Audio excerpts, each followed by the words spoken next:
Saturday morning Krueger Show. Chapman is in the house. Week 3 is upon us. The home opener is less than 24 hours away. Let's go.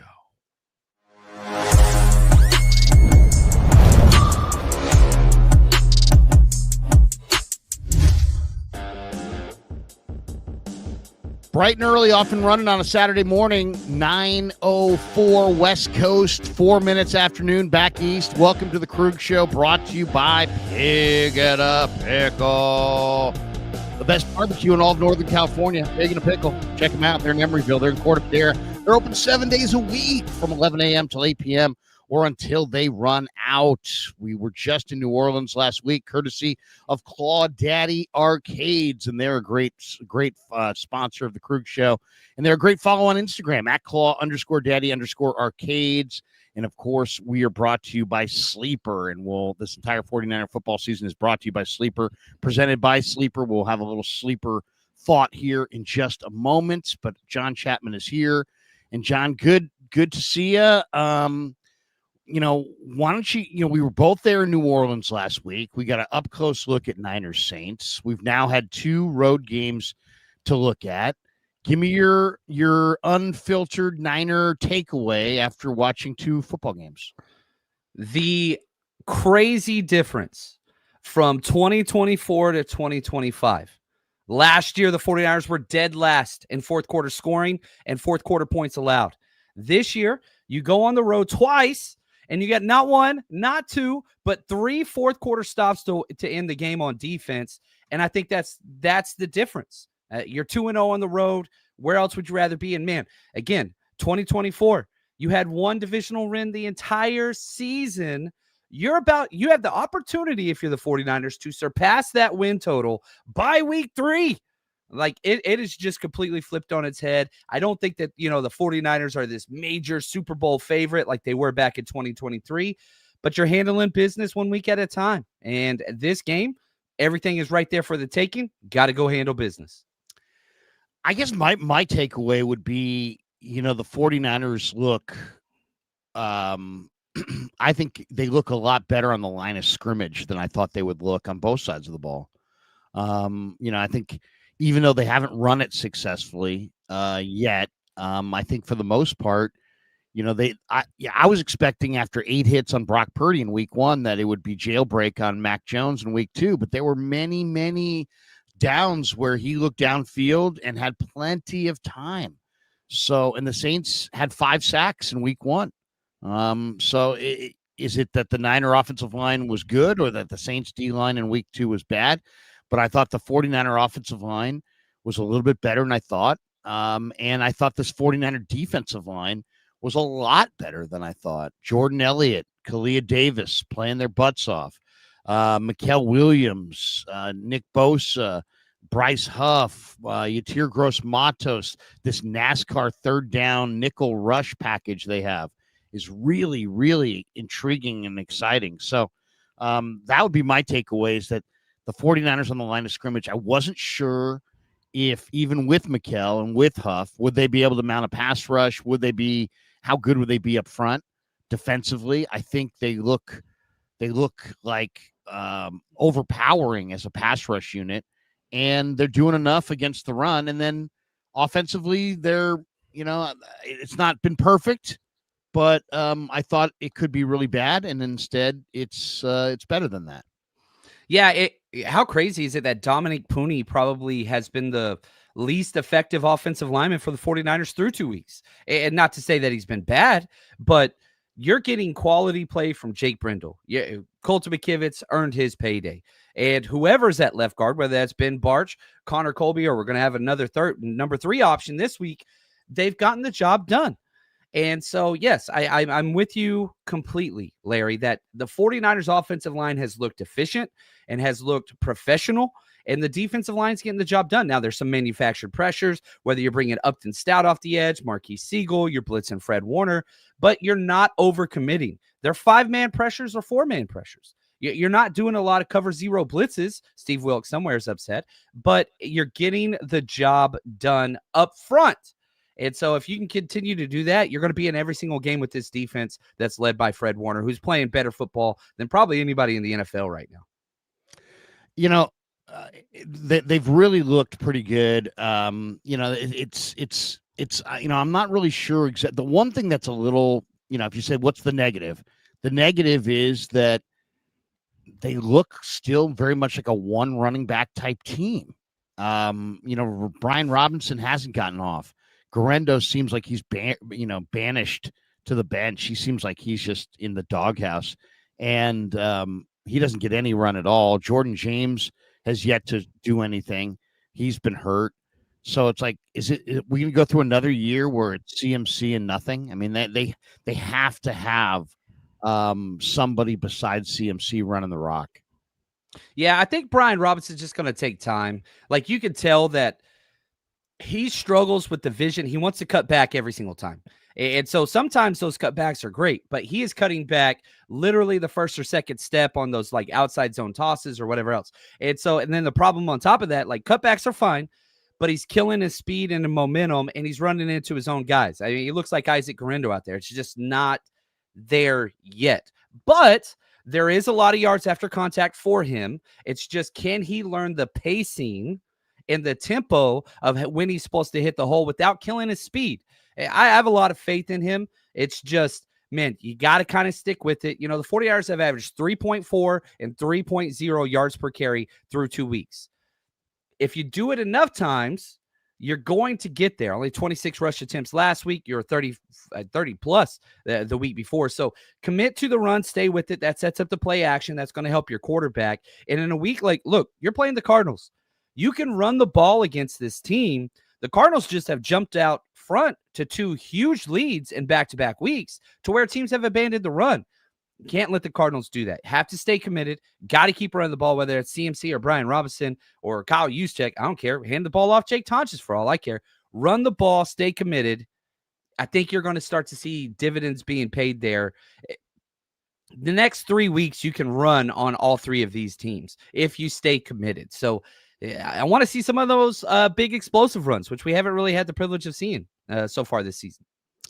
Yeah, we've yet to see them, get the explosive run. And when I've asked them about it this week, it's like, hey, you know what? We're getting a lot of 2-shell defenses. And when you get a lot of 2-shell defenses, you got that defender sitting there 8 to 10 yards off the line of scrimmage, just kind of waiting for you. And it's hard to get the explosive run. Do you buy that? I do. So, like, whenever the teams load the boxes with those 8-9-man fronts, if you break through that first barrier, there's nobody. Well, whenever you're doing these 2 shells, which is exactly like he was 100% correct in what he said with what they're facing, you're seeing this 2 high safety look. And then even if you break through the first line and the linebackers, you still got 2 safeties that are coming in pursuit there. And so that's giving you those 7, 8, 9-yard runs, which we saw a lot of last week with the Saints. But it just makes it hard. Like, if they bring the extra man down, you're going to get a lot more 0-1-yard carries, but you're also going to get that couple of 25, 30-yard rush attempt. So it's just bringing the defense in waves and just saying, hey, can the 49ers execute all the way down the field on 10-play drives? Sometimes they can, sometimes they can't. I would like them to get more efficient, but when you have a backup quarterback in, no explosive runs, and you still put up 20-plus points on the road, I think every team in the NFL would say, yeah, sign me up for that one. It wouldn't be the Niners, John, if we didn't get to Friday and there be some injury surprise. And sure enough, we got multiple surprises. So we talked to Kyle Shanahan yesterday. He said Jordan Watkins is he's got a calf injury. He's going to be out. He's going to miss several weeks. So that's not good. Burford's got the knee. It doesn't sound like it's responding. Connor Colby hurt his groin in Thursday's practice, and he's questionable to go. If he can't go, it will be either Hennessy or Zakel stepping in at guard. Jennings has not practiced all week. Does that mean he's going to go? Not going to go? We'll see. And then Purdy, Kyle said he made progress throughout the week, and he made it seem like like there was still it was like a game time decision. And then literally in the very next sentence, he's like, it's highly unlikely that Purdy's going to start. So it's going to be Mac Jones. I don't think there's any question. When I saw Wednesday's practice, at that point, I'm like, you know what? It's Mac Jones another week. Just because Purdy didn't look comfortable putting his foot on the ground in the same manner that he did prior. And I don't know if I was the only one who noticed this, but because he couldn't get his foot on the ground, and he couldn't, his toe is obviously still causing pain. His ball sails. I mean, I saw him sail 5 or 6 balls that he would never sail in the past. So right now, I don't think he's even going to be. The question of the day tomorrow is going to be, because according to Shanahan, they're not sure if Purdy's going to be the 2 or the 3. Now, according to Shanahan, the league rules state that if the Niners want Purdy to be the emergency number 3 quarterback, that the number 2 quarterback, in this case, Adrian Martinez, would have to be promoted to the active roster and could not just be a standard elevation from the practice squad, who reverts back to the practice squad on Monday. So that means they're going to have to find a roster spot. This is a Shanahan rule that he created after the NFC Championship. The rule states if the emergency quarterback plays for the practice squad, the number 1 and number 2 quarterback have to be removed from injury or suspension. Cannot be coach's decision. Right. Shanahan created this rule. And now it's just like, well, kind of got you. Because if you are going to put Brock Purdy as your number 2, and he goes out there and he doesn't feel comfortable in warmups, you cannot go to number 3. You're not allowed to. Has to be removed from an injury, a new injury, or a suspension. So, like, you might have to be putting Kyle Juszczyk back there if you do that. So you either create a spot like you're saying, Larry, or Brock Purdy's got to be able to take some snaps. Yeah, so if the Niners want Purdy to be the number 3, they're going to have to promote Adrian Martinez to the active roster and cut somebody to create that spot. So what do you think is going to happen here? How do you think this is going to go? I think if, Shanahan's known for these gentleman agreements. I think if you were going to do that, you would cut Curtis Robinson, who you just signed to the 53, and tell him, hey, we're going to bring you back. You activate Nick Martin, allow him to play on special teams, maybe blitz 1 or 2 times from the linebacker spot. That creates a spot. It would be one of these gentlemen's agreement. Could be MVS. Again, we're going to bring you down. We're going to pay you. We'll give you a little bit extra guaranteed. And I think that's probably what they're going to do. Somebody's going to have to be cut or waived, and it's going to be a seasoned vet that will not go through waiver claims that you could, stash. Shanahan's done this so many times. I think that's what they're going to end up doing, Larry, because if you don't, and Brock Purdy doesn't feel good, this is a divisional game. Like, something happens to your quarterback, Mac Jones, like, you're not going to have a quarterback. So you've got to have somebody there that could be that number 2 that isn't Brock Purdy, just in case. Like, it's just too much to rely this whole game on if Brock can go and if Brock can't. I just don't think that's too safe. So you're saying Mac is the 1, Martinez is the 2? Well, here's the thing. If you make the roster spot available for Adrian Martinez and he's on the active roster, now Brock Purdy could be the 2 if he feels good, or he could be the 3 if he doesn't, right? Does that make sense? So that gives you the flexibility to, okay, Brock, game time. Can you go? Yeah, coach, I can go. All right, we're safe. As opposed to making that choice and keeping Adrian Martinez on the practice squad, and then you get to game time. Brock, are you good? And Brock's like, no, I'm not good game time. And then you're just screwed, right? So it just gives you that insurance policy where you could have Purdy 2 or you could have Purdy 3. If Adrian stays on the practice squad, you don't have that luxury. He has to be number 2. So I think they promote Adrian Martinez, and I think they make Brock Purdy number 2. Does that make sense? I'm having my cake and eating it too. I had some King's cake down in New Orleans, so cake's on the mind. So you're saying Purdy's the 2, Martinez gets the elevation, but he would be the 3. Yes, that's what I think I have. And all of it's precautionary because they're going to go with Mac the whole game, no matter what, if they can. We should be sponsored by Geico or something. You know what I mean? Yeah, exactly. The insurance. Where's the gecko? Okay. There's other injury concerns in this game. Trent Williams did not practice this week that I saw. Now, I was told that after I left practice yesterday, they trotted Trent out of the weight room and he did practice. But he didn't practice when I was there. I didn't see him practice all week. So, what do you think? Does Trent go? And then the other one is Juwan Jennings. Juwan Jennings has an ankle injury. Jawan Jennings also has a shoulder injury. He did not practice all week. And I kind of wonder if that's part of the new JJ agreement is that, hey, JJ, don't hold out. Come in. We'll give you this little bump. You're still a free agent in March. And then his guy says, you know what? Our biggest thing is we got to have JJ healthy in March. So, we're concerned about JJ practicing throughout the year. All right, no problem. Hey, do what he wants. If he doesn't want to practice, don't practice. We don't care. He's a money player. He shows up on game day. As long as he shows up on game day, we're okay with that. What do you think? Do you think there's a possibility? Because he's got an ankle and a shoulder, and he hasn't practiced all week. Most of the time, that's an indication that he isn't going to go. Like JJ's not going to play. But I kind of think that that's not the case. I kind of feel like his ankle and his shoulder and the fact that he didn't practice all week does not preclude him from playing on Sunday. How do you read that? I agree with you. He's playing. The problem is he needs practice time. You could have put the game on ice twice on offense, on third downs, passes to JJ off of his hands. One of them would have been an amazing catch. Not really his fault. He didn't come down with it. But the second one, that little slant route from Mac Jones, like he needs to be practicing to be meshed up with the backup quarterback. He obviously wasn't. Yeah, he led the team in targets, receptions, receiving yards, touchdown. I get that. But man, you should not have had to rely on your defense either time. If Jawan Jennings comes down with one of those two catches, he dropped them both. Not saying he had a bad game or he wasn't efficient, but I'm saying he needs the practice time. I do think he's banged up, and I think a lot of that is because he didn't practice all offseason. He's not in football shape. He gets rerouted week one and gets injured with a shoulder contact that I've seen JJ hit people 100 times harder, 100 times. Like, this guy needs to practice, but you got to have him healthy. And this is kind of the last week you're in dire straits at wide receiver. Demarcus Robinson returns to the lineup next week.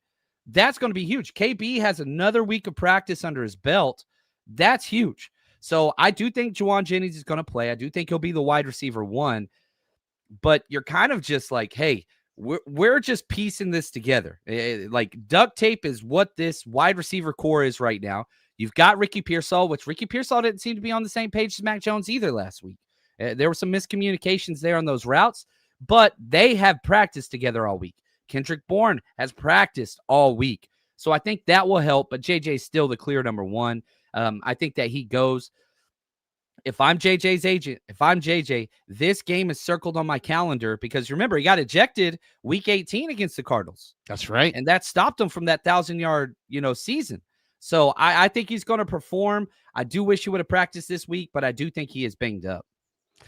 It is interesting. We got this one from Alec Parker. He says, when did Larry become such a conspiracy theorist?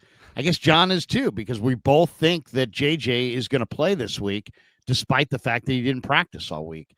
I'm just saying that it's not a conspiracy theory. I think it just makes sense that Rosenhaus wants JJ in one piece, and anything that will get him in one piece in March, he's all about. He can't have Jennings hurt in March because then he loses his big payday potentially. So it's not like they're kind of interested in having him be healthy. They're absolutely passionate about having him stay healthy. And so it wouldn't surprise me at all if they said, hey, look, one of the conditions of him coming back is he's going to practice when he wants to practice. Period. End of story. If you're cool with that, let's go. Well, they do the same thing with Trent, CMC, and Bosa. They do the same thing with those seasoned vets that are there. The anomaly is Fred Warner, who refuses to miss a practice ever. But like the Niners do this with their vets, and they give them vet treatments. And so why can't he be one of those guys? I don't know. I mean, if we're not saying conspiracy theories, it's just think outside the box. If we just thought inside the box, Jawan Jennings isn't playing. He didn't practice all week. He's got multiple injuries. So if you're just thinking inside the box, you're just like, well, he didn't practice all week. If you don't practice, you don't play. Unless your name's Trent Williams. And so JJ's not going to play. But John and I both think he is going to play. So is it a conspiracy theory or is it an educated guess? We'll see. We'll find out tomorrow. But thank you, Alec Parker, for that. Like the picture. He's out there fly fishing. I'm down. I'm down. Do what you got to do. Say what you got to say. All right. We are brought to you. This 49er football season is presented by Sleeper, the fastest growing fantasy platform in the world. It's a one-stop shop. You get blazing fast news, real-time stats, group chats, season-long leagues, and of course, Sleeper picks for daily fantasy. Use the promo code Larry, and Sleeper will match your first deposit up to $100. Links in the description. Terms and conditions do apply. John, I'm just simply going to ask you for our Sleeper segment today. You're and maybe we'll put this up there. People, there we go. We got the code Larry. I like that. Look at that. Code Larry. You save $100 deposit. They will match your $100 up to, or they'll match you up to $100. And big thanks to Sleeper. But without me leading you in any direction, we won't do a Sleeper lineup in this stream. But give me the player in this game and the prop in this game that you would want to wager on. Is there, is there a player that you like their, receptions or yardage or rushing totals or receiving totals or passing totals or on either side, Niners or Cardinals? Do you have a conviction of any kind on a daily fantasy player this week? Yeah, I think until the lines adjust to Christian McCaffrey's wide receiver usage, I think those are double. I'm smashing Christian McCaffrey over 4.5 receptions. I'm smashing Christian McCaffrey over 36.5 receiving yards. He is the number 2 wide receiver on this team. And they go to him in the red zone. They go to him on 3rd and long. They go to him on 1st down. And until you get Ayuk, Demarcus Robinson, a healthy JJ in practice, that's going to continue. So the safest bets this week I would go with, it would be Christian McCaffrey over on receiving or receptions and receiving yards. And if you want to throw in Pearsall, I think receiving yards over receptions for Pearsall, but I think that he's going to cover that as well. I kind of like the one that stands out to me is the Kyler Murray rush yards. Kyler Murray busted the Niners for a 50-yard run, and I looked it up. Kyler Murray against the 49ers is averaging over 52 yards rushing per game, per contest. And the rush total for Kyler Murray is in the 30s. So I like Kyler over the rushing yards in this game. So let's get to the game itself. What do you think? Let's talk about some keys to victory for the 49ers. And we'll just go back and forth because I put together a list. I have 10 or so keys to victory for the 49ers. And the number one on my list is how do the 49ers rush Kyler? They need a well-coordinated 4-man rush where they don't play tons of stunting games up front, even though they're good at it and they like to do it. Because stunts and twists can sometimes give quarterbacks like Murray a very well-defined and large rush lane. And I don't want to give him that. No obvious rush lanes for Kyler because he will take it. And unlike, most quarterbacks who will bust you for 10, 12 yards and it's a first down, you give this guy an obvious rush lane and he'll put a house call on you. He will score. So that's my number one key, a well-coordinated 4-man rush that is working in concert with one another. I know that's always the goal, but it's not always the way it happens. And oftentimes, especially if you play a lot of stunting games, there's all kinds of run room and lanes. To me, this is how you rush this guy with your 4 and how well you keep him. It's the old, here's the pocket, and you just got to keep him in there and you got to squeeze it down. That to me is the number one key. Yeah. I have in my notes, I don't really care about sacks this week. Obviously, anytime the 49ers get a sack, that's gigantic. But if you can force Kyler to beat you in the pocket with his arm, which he's proven not really his forte, right? So you got to get out of the pocket. Then he makes those crazy plays. Keep him in there and make him be a pocket passer. Turn this guy into a pocket passer and good things are going to happen. Now, the one thing that is unique about the 49ers that the Cardinals don't see is when they go NASCAR on their blitz packaging, there are 4 defensive ends. Defensive ends are faster and more mobile than defensive tackles. So you're going to have a lot more athleticism out there on that defensive line in pursuit and all those things. And, Yetur Gross-Matos, one of my biggest critiques of him throughout his career is dude's played rather lazy and doesn't play with a lot of high-end upside energy, chasing plays once after the initial 3 seconds.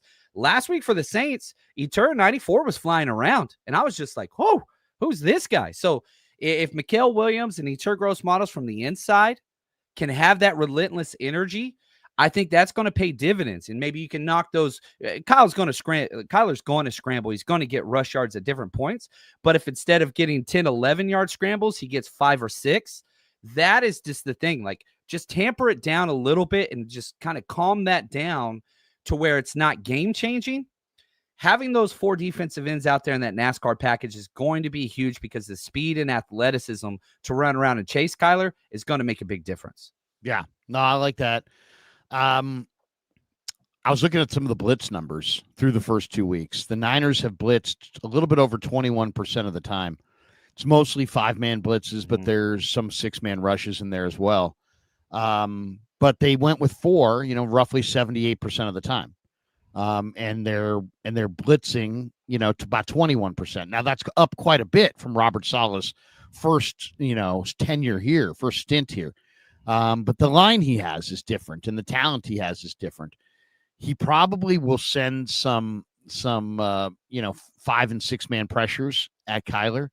And to me, I think the key with this is, try to get Kyler on the ground with smaller bodies, corner blitzes, Upton Stout, safety blitzes, Tig, Brown, go at him with, D Winters, go at him with smaller guys. I think that's the better way to do it. I think the 49ers would, why is Kyler won 3 in a row against the Niners? I think part of the reason is that the 49ers, because of their desire to have an edge setting presence at defensive end, they keep going for these big, strong, edge setting guys. And they did it again this year with Mikael, right? Mikael is one of the biggest, strongest edge setting defensive ends in the game. He throws away tight ends like they're tissue paper. He looks awesome. But can he break down in space against a super athletic, tiny guy like Kyler and bring him to the ground? And can he do it consistently? That's where I think that what I've seen is that kind of from the Russell Wilson experience, if you send a corner, even though, it doesn't look quite as daunting as a bigger player, I think the corner has a better chance of getting, Russell on the ground, and in this case, Kyler. So I think that if you do send extra bodies at Kyler, and I think you probably have to at least some of the time in this game, I'd like to see them blitz their DBs. Yeah, and we saw that, last week. And so you talked about how bringing 4, that's kind of what the Niners do, but they get creative with it. Because, you had Nick Bosa dropping in coverage. You had Bryce Huff dropping in coverage, but you blitzed D Winters. You blitzed Upton Stout. Upton Stout went 4 times last week, pass rush. Now, I am concerned about the rookie because he gave up the outside to Spencer Rattler twice. Can he keep that outside contained and force Kyler to step up instead of rolling out? That's what Kyler wants to do. So, yeah, I'm with you. I want Marquise Siegel blitzing because he's such a damn good tackler and a little suspect in coverage. So, let's help that out. I don't want Marquise Siegel guarding their tight end, Trey McBride, really at all. It's going to have to happen because of the motions and kind of how offenses can offset that. But, yeah, I'm with you. Blitz D Winters, Fred Warner, Upton Stout, Marquise Siegel, Jason Pinnock. You want to bring Demo or Renato Green on an outside corner blitz some? Cool. Like I love that. So get creative, which Robert Saleh's been more creative in 2 games than the 4 years we saw of him in his last stint here. This ain't the same Bob Saleh. Let's just be very honest. He is putting some creative looks out there, and hopefully that continues this week. Yeah, they're not, sitting there in cover 3 and, rushing 4 and never blitzing. And, it's like the same thing over and over. There, he looks quite a bit different. He's adapted, and he's probably needed to based on the talent that the Niners have and also just league-wide trends. I think another team. Go ahead. I'm sorry. Did you see Kyler Murray's remarks where he's like, "Oh, we know who they are. We know what they do. We know what this game's going to be." If I'm Robert Saleh, I'm like, "Bro, I ain't been there in 4 years. So don't act like you know me. Like, so I'm taking that personal if I'm Robert Saleh, and I'm just like, guess what? We'll see. We'll see if you know what's coming. That's just my take on it. Yeah, I mean, and don't, you're Kyler Murray. Don't pretend like you have all the answers. You don't have all the answers. But we'll see. Maybe he does. We'll find out on Sunday. I think the one key as well is obviously taking away their run game. Benson's the explosive back. Connor, to me, looks a little long in the tooth. But you got to go low on these guys. You got to wrap these guys. You got to bring more than one body to James Conner and Trey Benson. Otherwise, they'll run through you. This is a powerful combo, probably the most powerful combo the Niners have faced thus far this year. So I think that's a big key. And then offensively, I think it's really key for Mac Jones. I mean, you could say this every week, but take care of the ball. I mean, why did Mac Jones have success in New Orleans? Well, because he got away with his bad passes and he didn't throw any interceptions and he only had the one turnover. If Mac gets through this game and we watch all 4 quarters and he's only committed one turnover, the Niners are going to win. Mm-hmm. But there's always the potential when Budda Baker's out there. They got some pretty good young players on their defense. There's no question that Gannon will throw some wrinkles at them. He's not just going to sit back and just, be vanilla. Early. So, he always gambles early in games. He does. That's his trends. He does. He'll go for it on 4th down. He'll do something. He'll go for a kick block, a fake punt. It's almost like he knows, okay, I've got to steal a possession against these guys to win on the road. So so he's aggressively seeking that extra possession, generally in the first half. Yeah, they've jumped out to huge leads back-to-back weeks. The funny thing is they have been outscored 16-3 in the 4th quarter in these 2 games. The Niners are the exact opposite, right? Like, the Niners have shown they have the grit and they can play throughout the entirety of the game. The Cardinals are front runners. They jump up early. I mean, they were up 27-3 last week in the second half and still almost lost. So if the Niners can keep it close early, which with Kyle Shanahan and his 20 scripted plays, I don't care who the heck quarterback is. It could be you, me, or Kev out there at quarterback. Kyle Shanahan's going to have success in the scripted plays. Now, if you could just keep pace early, if this game is within a possession at the half, the 49ers are going to win it. The way that this gets out of control is if they do jump ahead early, you abandon the running game, which we've seen Kyle do in the past whenever he's behind by more than a touchdown. That is the pathway. Like, if you ask me, man, the Cardinals won this game, John. How did they do it? Jumped out to an early lead. Kyle abandoned the run. You went pass heavy, and things got out of control. That is the pathway to, man, the Cardinals are in first place of the NFC West after this week. I don't think that's going to happen. I think the 49ers have a better coaching staff and a better roster. But when you have a backup quarterback playing in the NFL, things get kind of weird. And I have all the faith in Mac Jones. And I've said repeatedly, we've talked about this. I think Mac Jones is the best quarterback, too, we've had since Kyle Shanahan showed up. I've said that all through training camp, preseason, and now after, just one game, he runs the system. He stays efficient with it. And if he can not be bad early like he was in New Orleans, I think the 49ers should come out on top. You think he's better than Darnold? I think that he ran this system. Darnold with the 49ers or Mac Jones with the 49ers, I'm taking Mac Jones. Sam Darnold wasn't good when he was with us. Yeah, I think he's better, period. Whether with or without, I think Mac Jones is a better quarterback than Sam Darnold. I think Darnold has always turned it over way, way too much. And I don't think he quite has the level of dedication that Jones did. And Jones does. And when I say that, one of the things that was real obvious in this last game is that Jones really worked at perfecting every single play. I thought his footwork on the short game was on point. His play fakes on the play action game were on point. Really on point, like veteran, one on the naked boot touchdown to Farrell on the handoff. He goes 2 hands, then he goes 1 hand, and he holds the ball. He hides the ball, and then he stared at his handoff hand like a good 1 count as he's got an unblocked defender 3 yards away. But as he bootlegs back and turned his back on the defense, that defender never got him because he froze him with the play fake. And then Mac had the footwork and the presence of mind he had a 3-on-2 there, and he found, one of the defenders. He had 3 offensive players. He had 2 defenders. He found Farrell for the nice pitch and catch bootleg touchdown. I thought it was a beautiful play fake, and it was that kind of thing that I thought Sam Darnold would do, but he wouldn't do it quite as well. And to me, that shows the level of film preparation and study for Jones.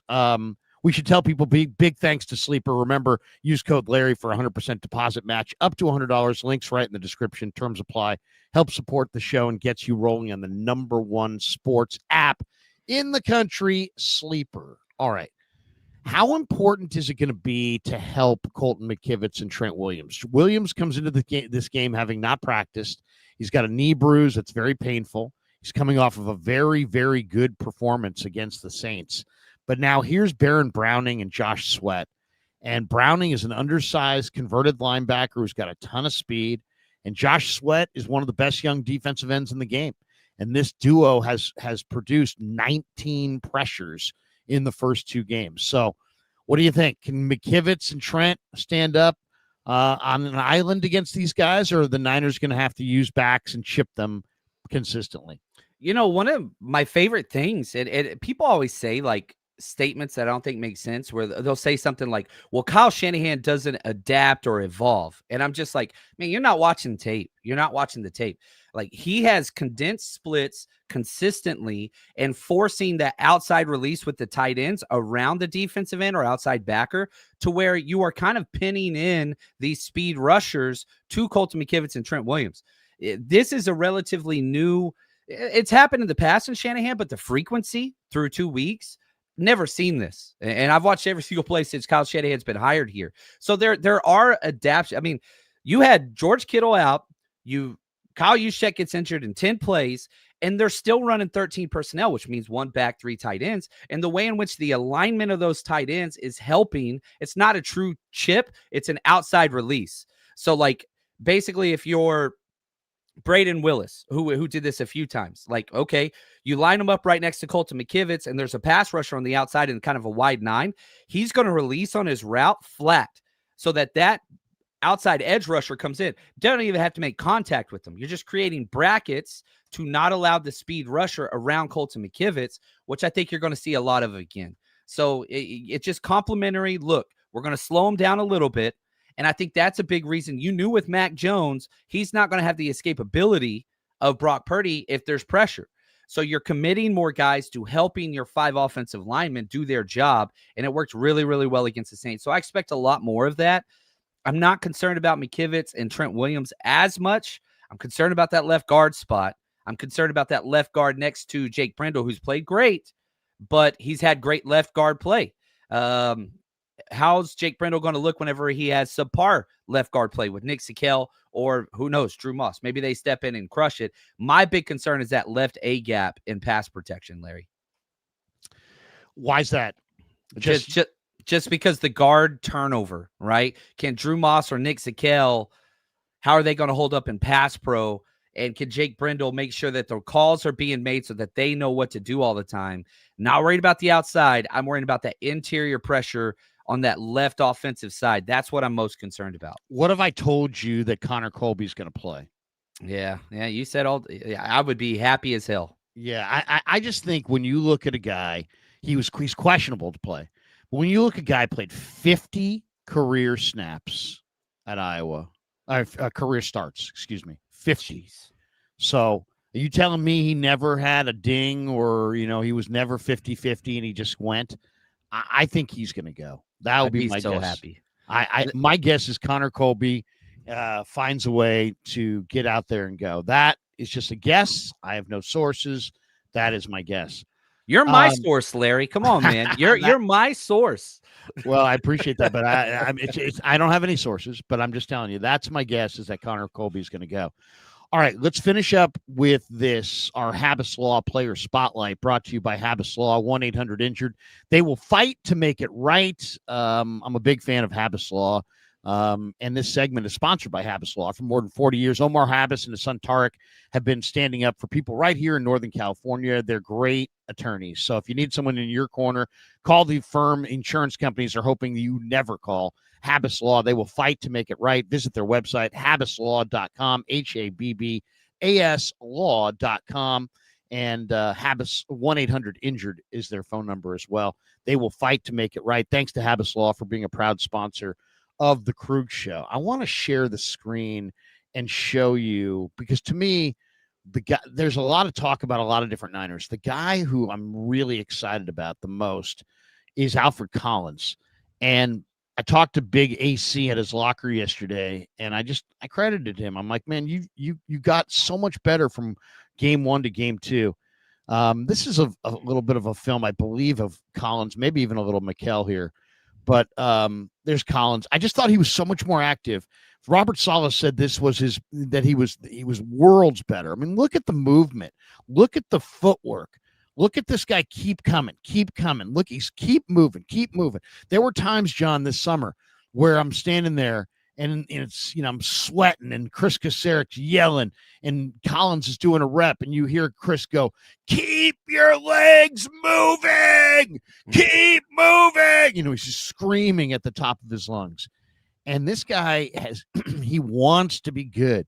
He's gotten with Nick Bosa about his diet and he's got a good example there, a good template for success. We'll call it that. You see it in practice, John. If I'm going to be your eyes and ears at practice, Bosa will have an amazing rep, and then then McKell or Collins will have a rep, or West, and then all of a sudden you'll see Bosa on the side kind of taking them aside while other guys are getting reps and showing them, hey, you want to put your hand here. You want to then put your other arm there. You want to, and showing them the moves and then telling them, walk through it. Now putting his hand on his shoulder and showing these guys the techniques. So you're getting a lot of that, but you're a Texas fan. So all about Alfred Collins. I was very leery of the pick because he's just the biggest, strongest guy. And I thought maybe he was a big marshmallow.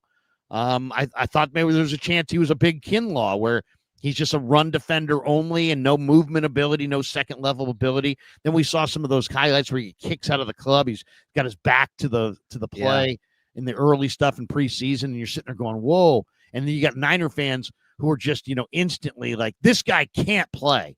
Like, that was some of the instant early reaction. This guy can't play. Saleh talked him up this week, said it was his best game. Here's some of the highlights of it, courtesy of Kyle Posey on Niners Nation to put this out on Twitter. Shout out to KP. He's one of the best, man. He is one of the best. And we got to get him on the Krueger Show too. He's fantastic. What do you think? What did you think of Collins? Give me your breakdown on Alfred Collins. I thought he was the second best defensive tackle the 49ers had. I thought Kalia Davis had a rough outing, if I'm going to be honest, but Jordan Elliott played well. And I think eventually it's only a matter of time till he becomes a starter. But my two favorite things, being a Longhorn fan and watching this guy play for 5 seasons, he shows up in the biggest plays of the game, third and short, fourth and short, fourth quarter. That's when he's at his best, and he never stops running. He had 2 plays where he hustled outside the numbers and over pursued the ball carrier like that. Like he ran over the top of him. Like he is an all-out effort guy, and he's the biggest dude on the field. So it's just a matter of time. I'm glad you've come around, Larry. That makes me happy. I like it when we're in agreement. Whenever I disagree with somebody, I'm like, maybe I need to go back and look at my notes and rethink it a little bit. But the fact that Alfred Collins, you're getting quality snaps, it's only week 2. He changed schemes. He was a 2-gap run defender at Texas. Right. And Chris Kusarek don't do that. And so it's different, and he's already catching on. Yeah. I mean, and just talking to him, he wants to be good. He really wants to be good. So he takes coaching well. You don't see guys improve this much, this fast if they don't take coaching well. Yeah, and people forget he's the guy that crossed the picket line of all those second-round picks. He jumped out of turn to sign with the Niners. And people were giving him flat. He wanted to be there. He jumped 8 second-round picks to get the deal done first when no deals had been done in 2 months straight. He was the first one. Went out of turn because he did not want to miss a practice. Like the commitment that you talk about, he gave up money to be the guy. I'm not missing a practice. I'm not missing a practice. And so people were literally critiquing him for not getting his deal done when he's the first second rounder to say, no, I'm not missing time. We're playing. the commitment, the intelligence, the technique. It's just a matter of time because he has all the physical tools in the world.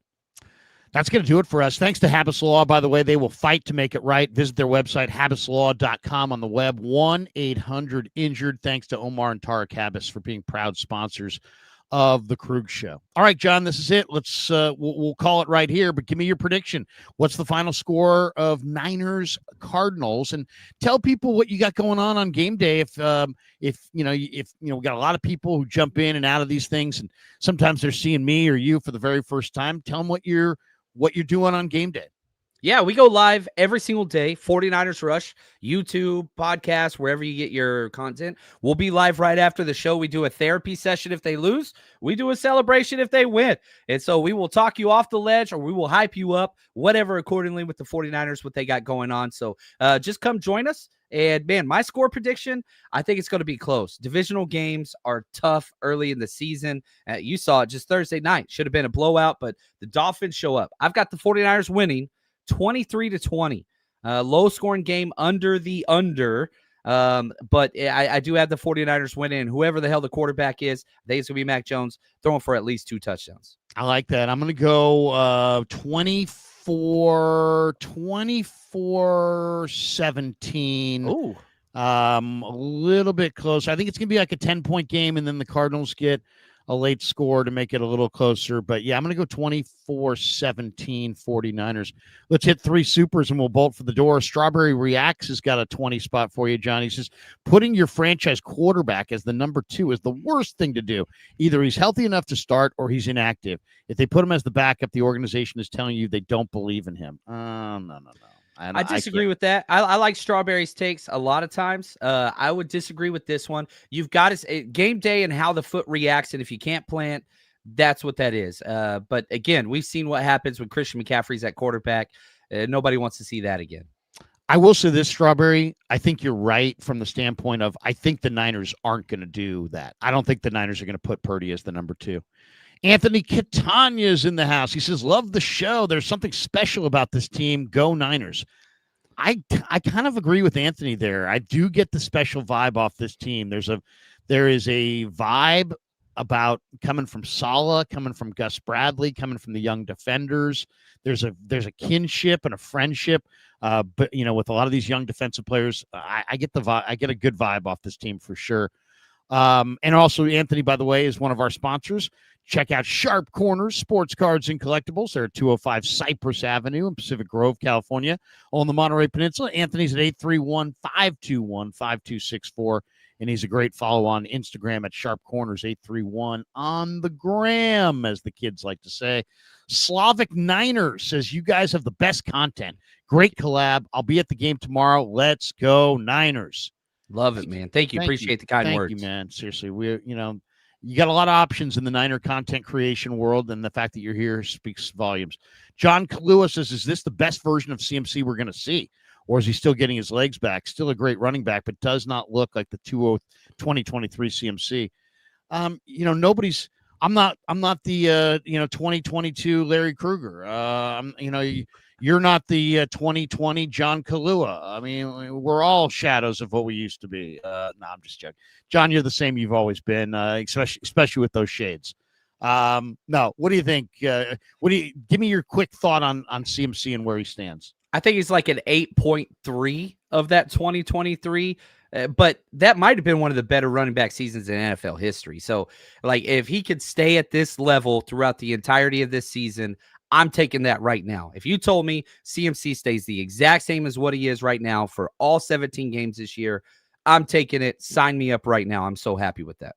That's going to do it for us. 8 minutes from now, you're going to hear me on the radio. It's a miraculous transition from YouTube to the radio. How I'm going to go from one area to another area is an amazing. I'll just hit a button, but I'll be over there.